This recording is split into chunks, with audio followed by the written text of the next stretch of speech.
Hello class, तो कैसे हैं आप सभी। मैं आयुषी मिश्रा स्वागत करती हूँ आपका प्रचंड प्रयास के यूट्यूब चैनल पर।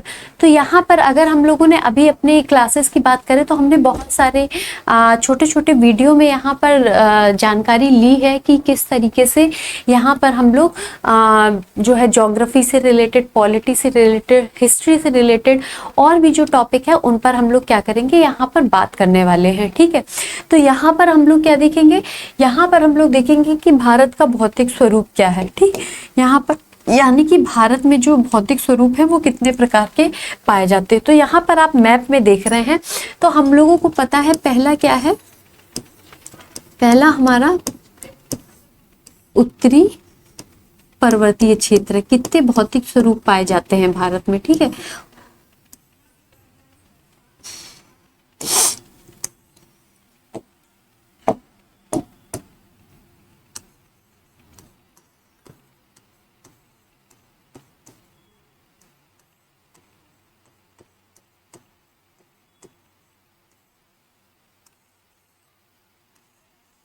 ठीक है, ये हो गया पहला। कौन सा होता है, उत्तरी पर्वतीय प्रदेश। ठीक, उसके बाद अगर हम लोग दूसरा बात करते हैं, दूसरा कौन सा होता है, तो दूसरा हमारा फिर क्या आता है, मैदानी भाग। मैदानी भाग। फिर तीसरा अगर हम लोग बात करें तो कौन सा हो जाएगा, पठारी भाग। फिर यहाँ पर कौन सा हो जाएगा, चौथा अगर हम लोग देखें तो चौथा हो जाएगा हमारा मरुस्थल। ठीक है, ये हो गया। और पांचवा हमारा क्या हो जाएगा, तट। और छठवां हमारा क्या हो जाएगा, द्वीप समूह। ठीक, क्या हो जाएगा, द्वीप समूह। तो यहाँ पर अगर हम लोग बात करते हैं कि कौन कौन से, अगर भारत के भौतिक स्वरूप की बात करें कि किस तरीके से भारत जो है, भारत भूखंड यहाँ पर बटा हुआ है, तो यहाँ पर 6 भागों में बटा हुआ है। पहला पर्वत, दूसरा यहाँ पर मैदान, तीसरा यहाँ पर पठार, और यहाँ पर क्या है, चौथा मरुस्थल, पांचवा क्या है हमारा तट, और छठवां क्या है हमारा द्वीप समूह। ठीक है, क्या है, द्वीप समूह। तो अगर हम लोग यहाँ पर एक एक करके बात करते हैं, सबसे पहले अगर हम लोग भौतिक स्वरूप में बात करें तो सबसे पहले हमारा क्या आता है, हमारा पर्वतीय क्षेत्र आता है। ठीक, क्या आता है, पर्वतीय क्षेत्र आता है। तो पर्वतीय क्षेत्र की अगर हम लोग बात करें तो ये हमारा उत्तर का, ठीक है, उत्तर का ये जो भाग है ये हमारा क्या है, सारा पर्वतीय क्षेत्र है। और ये हमारी कौन सी रेंज गई हुई है, ये हमारी हिमालयी रेंज गई हुई है। ठीक है, ये हमारी कौन सी रेंज गई है, हिमालयी रेंज गई है। तो ये भाग हमारा कौन सा हो गया, पर्वतीय भाग। अगर पर्वतीय भागों की बात करें कि इनकी क्या क्या विशेषता है, तो पर्वतीय भाग हमारे जो होते हैं वो कैसे होते हैं, इन नदी उद्गम क्षेत्र होते हैं। ठीक है, नदी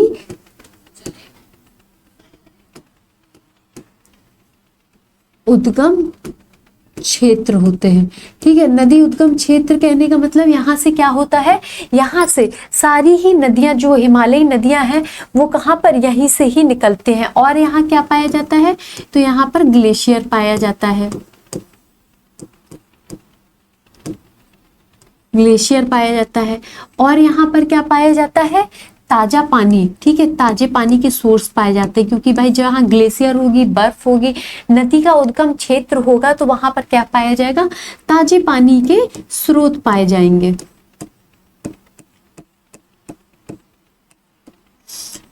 ठीक है, फिर उसके बाद ये हमारा क्या हो गया, पर्वतीय क्षेत्र।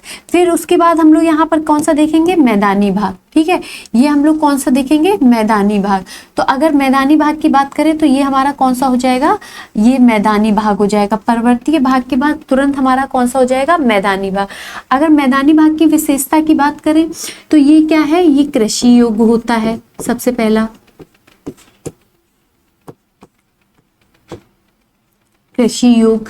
ठीक है, फिर अगर इसकी बात करें कि यहाँ पर समतल क्षेत्र होने की वजह से यहाँ पर क्या होती है, ये क्षेत्र सबसे अधिक है। ठीक है, ये क्षेत्र क्या है,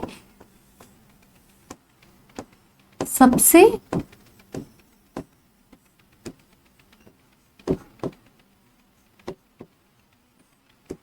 अधिक है। ठीक है, क्या है, सबसे अधिक है। और यहाँ पर इन क्षेत्रों की क्या विशेषता है, ये यहाँ पर उपजाऊ मिट्टी का क्षेत्र है, उपजाऊ मिट्टी का क्या है, क्षेत्र है। ठीक है, क्या है, उपजाऊ मिट्टी का क्षेत्र है। फिर हम लोग उसके बाद क्या बात करते हैं, पठारी इलाके की। ठीक है, पठार की, तो पठारी इलाके हमारे कौन से हो जाएंगे, ये वाला आपको पता है प्रायद्वीपीय भारत का जो इलाका है वो कौन सा है, पठारी इलाके का है। ठीक है, तो अगर पठारी इलाके की हम लोग यहाँ पर बात करते हैं तो पठारी इलाकों की अगर विशेषता की बात करते हैं तो क्या क्या विशेषताएं पाई जाती हैं, तो पठारी क्षेत्र जो है अगर पठारी क्षेत्र पूछा जाए कि पठारी क्षेत्र होते कैसे हैं, तो ये जो होते हैं किस तरीके से होती है इनकी संरचना, जैसे ये हमारे पर्वत हो गए, पर्वत में हमेशा क्या पाई जाती है, चोटी पाई जाती है। उसके बाद ये हमारे क्या हो गए, मैदान हो गए। इसी तरीके से भारत की संरचना है, सबसे पहले पर्वतीय क्षेत्र हो जाएंगे, फिर उसके बाद हम लोग देखेंगे क्या हो जाएंगे, यहाँ पर ये मैदान हो जाएंगे। ठीक है, ये मैदान हो जाएंगे। उसके बाद ये क्या हो जाएगा, पठारी इलाका। पठारी इलाका ऐसा इलाका होता है जहां पर क्या होता है, यहाँ पर क्या होता है कि यहाँ पर आप लोग देखेंगे कि ना तो बहुत ज्यादा नुकीला है, ना तो बहुत ज्यादा चोटी पाई जाती है। ठीक है, ना ही क्या है पूरी तरीके से समतल है। ठीक है, ना ही इसमें नोक पाई जा रही है या फिर चोटी पाई जाती, जैसे कि ये क्या हो गया, हमारे पहाड़ हो गए। पहाड़ किनको कहते हैं, जिनमें चोटी पाई जाती है ना, वो हमारे पहाड़ी क्षेत्र हो गए। ये हमारा कैसा हो गया, समतल इलाके का क्षेत्र हो गया जहां पर कुछ भी नहीं पाए।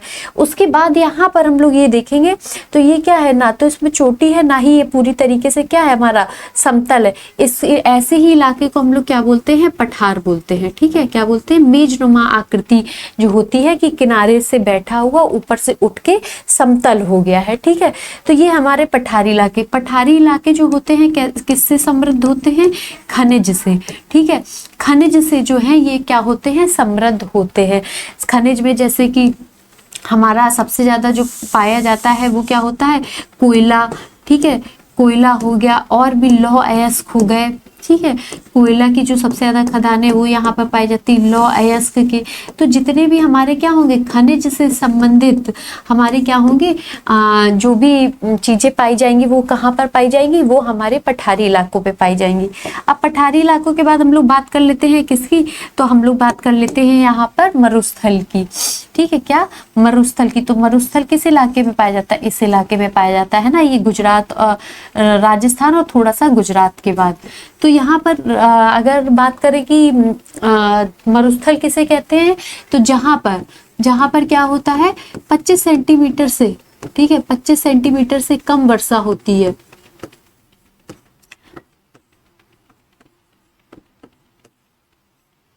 उसको हम लोग क्या बोलते हैं, मरुस्थल बोलते हैं। ठीक है, अब मरुस्थल की बात अगर हम लोग करें कि इसकी क्या उपयोगिता है, तो ये किसका सबसे बड़ा साधन है, सौर ऊर्जा का। ठीक है, किसका, यहाँ पर सौर ऊर्जा का सबसे बड़ा संसाधन है। ठीक है, तो यहाँ पर हम लोगों ने ये क्या देखा, मरुस्थल की स्थिति।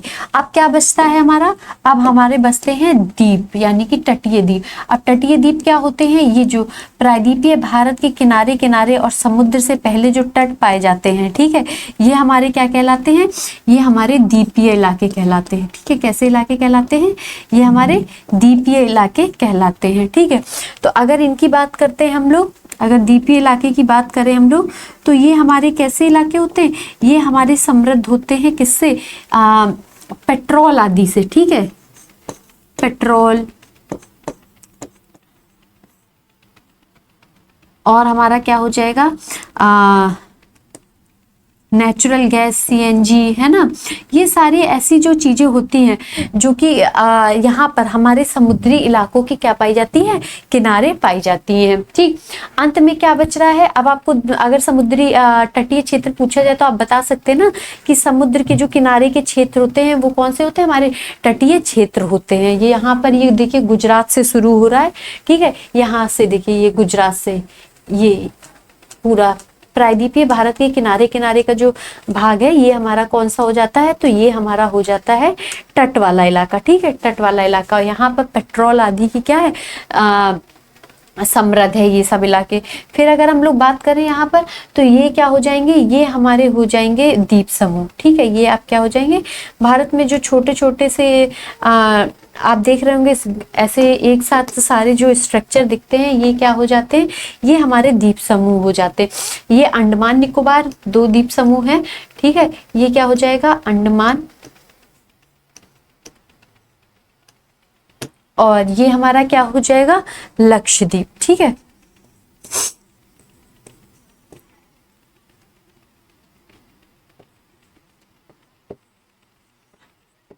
लक्षद्वीप वाला इलाका हो जाएगा।